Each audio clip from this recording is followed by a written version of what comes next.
একটি দোয়া 1000 বার পড়ে যে দোয়া করবেন সঙ্গে সঙ্গে কবুল হয়ে যাবে। আল্লাহ পাক রব্বুল আলামিন আপনার দোয়াগুলো কবুল করবেন। এই দোয়াটা ইব্রাহিম আলাইহিস সালাম যখন কঠিন বিপদে পড়ছিলেন তখন এই দোয়াটি পড়েছিলেন। নবীজি সাল্লাল্লাহু আলাইহি সাল্লাম এই আয়াতটিও পড়ে আল্লাহ তাআলার কাছে দোয়া করেছিলেন। সেটা ছোট্ট একটি দোয়া।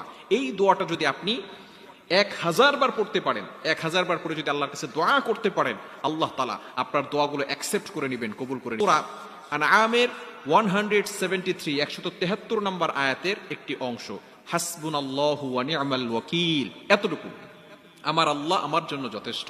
ইব্রাহিম আলাইহিস সালাম জিবরাইল আলাইহিস সালামকে বলেছিলেন, আমার আল্লাহ আমার জন্য যথেষ্ট, আমার প্রভু আমার জন্য যথেষ্ট, যিনি আমাকে সৃষ্টি করেছে সেই আল্লাহ যদি আমার সাথে থাকে সেটাই আমার জন্য যথেষ্ট, আমার কারো কোনো কিছুর দরকার হবে না। নবীজি সাল্লাল্লাহু আলাইহি ওয়াসাল্লাম এই দোয়াটা পড়েছিলেন, হাসবুনাল্লাহু ওয়া নি'মাল ওয়াকিল। আমরা জানি হাসবুনাল্লাহু ওয়া নি'মাল ওয়াকিল, নি'মাল মাওলা ওয়া নি'মান নাসির, এতটুকু আমরা পড়ি, তাই না? তবে কোরআনের আয়াতে এতটুকু রয়েছে, হাসবুনাল্লাহু